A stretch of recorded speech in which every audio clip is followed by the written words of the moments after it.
Visakhapatnam steel plant మూసివేతకి కొత్త నాటకానికి తెరలేపింది కేంద్ర ప్రభుత్వం. ఉత్పాదకత ప్రొడక్టివిటీ లింక్డ్ వేజెస్ అని చెప్పి ప్రొడక్షన్ తగ్గడానికి కార్మికులే కారణం.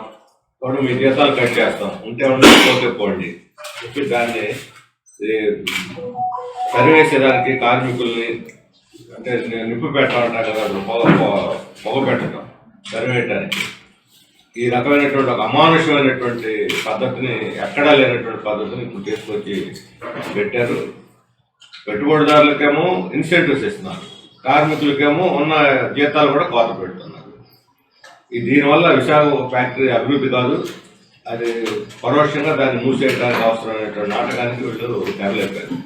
రెండు ప్రధానమైన కారణాలు ప్రొడక్టివిటీ తగ్గడానికి. ఒకటి నాసిరకం రా మెటీరియల్, బొగ్గు నాసిరకమైంది, ఐరన్ ఓర్ సకాలంలో రాదు, వచ్చినా దాని క్వాలిటీ తగ్గించేస్తున్నారు.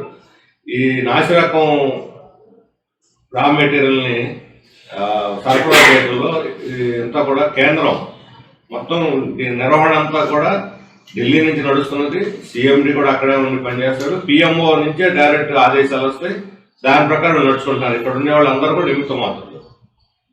ఈ కొనుగోలు అమ్మకాలు, రా మెటీరియల్ కొనుగోలు, స్టీల్ అమ్మకాల్లో ఢిల్లీ స్థాయిలోనే అవినీతి సాగుతున్నది. వీళ్ళు అవినీతికి పాల్పడి ఈ నాసిరకం మెటీరియల్తో ఒప్పందాలు చేసుకొని వీళ్ళు ఈ ఉక్కు ఫ్యాక్టరీ నాశనం చేయడానికి కంకణం కట్టుకున్నారు.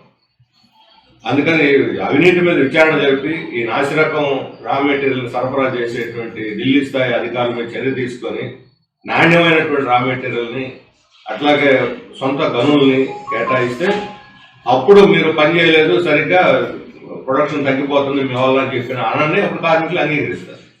అందుకని ఈరోజు ఈ నష్టాలకి లేదా ఈ ప్రొడక్టివిటీ తగ్గడానికి ప్రధానమైన కారణం కేంద్ర ప్రభుత్వం, దాని విధానాలే, దాని అవినీతి, దాని విధానం, దాని అవినీతి. రెండవది నిర్వహణలో సరైనటువంటి మెయింటెనెన్స్ పాటించలేదు. ఇప్పుడు నిన్న చెప్తున్నారు, ఈ మధ్య బ్లాస్ట్ ఫర్నేస్ 3లో వాళ్ళు నడుస్తూ ఉండగానే కన్వేయర్ బెల్ట్ తెగిపోయింది. ఎందుకు తెగిపోయింది? ఉన్నటువంటి సిబ్బందిని తగ్గించేశారు, దాని మీద పర్యవేక్షణ లేదు, దాని మెయింటెనెన్స్ లేదు. తెగిపోతే ఆగిపోక ఏం చేస్తుంది? 50% పడిపోయింది ప్రొడక్టివిటీ. ఎవరి కారణం? ఎవరిని మీరు ఒక ఆఫీసర్ని ఇది తప్పు ఈ రకంగా జరిగింది అన్నందుకు బలి చేసేసారు అక్కడ ఉండేటువంటి ఆఫీసర్ని. కేంద్ర ప్రభుత్వ విధానం వల్ల, తప్పుడు విధానాల వల్ల అక్కడ మెయింటెనెన్స్ లేక, సిబ్బంది లేక, నైపుణ్యం కలిగిన వాళ్ళందరూ మీరు తీసి పారేసి వాళ్ళకి విఆర్ఎస్లు ఇచ్చి వాళ్ళని కాంట్రాక్ట్ ఉద్యోగాలు తీసేసి ఇప్పుడు అది తెగిపోతే దానికి బాధ్యుడు అని చెప్పి ఇది పలానా దానివల్ల కారణం చెప్పిన అధికారం మీద, దీనికి కారణం చెప్పిన అధికారం మీద మీరు చర్యలు తీసుకుంటారా? ఇదేం న్యాయం? అందుకని కార్మికుల్ని, అధికారులని బలి చేసి కేంద్రం దీన్ని ప్రైవేటీకరించే దానికోసం ప్రయత్నం చేస్తుంది. దీన్ని మేము పూర్తిగా వ్యతిరేకిస్తున్నాం. ఢిల్లీ స్థాయిలో, పెద్దల స్థాయిలోనే, రాజకీయ స్థాయిలోనే జరుగుతున్న అవినీతిని ముందు అరికట్టాలి. దానికోసం విచారణ జరిపి దోషులు, ఈ నాసిరకం రా మెటీరియల్ సరఫరా చేసేవాడిని చర్యలు తీసుకోవాలని చెప్పి కోరుతున్నాం. ఈ ప్రొడక్టివ్ లింక్డ్ ఉండేటువంటి ఈ అన్నింటినీ వేజెస్ సిస్టమ్ని ఆ జీవోని ఉపసంహరించుకోవాలని చెప్పి మేము డిమాండ్ చేస్తున్నాం. కార్మికులు చేసేటువంటి ఆందోళన చాలా న్యాయసమ్మతమైంది, దానికి కూడా మేము పూర్తిగా మద్దతుని తెలియజేస్తున్నాం.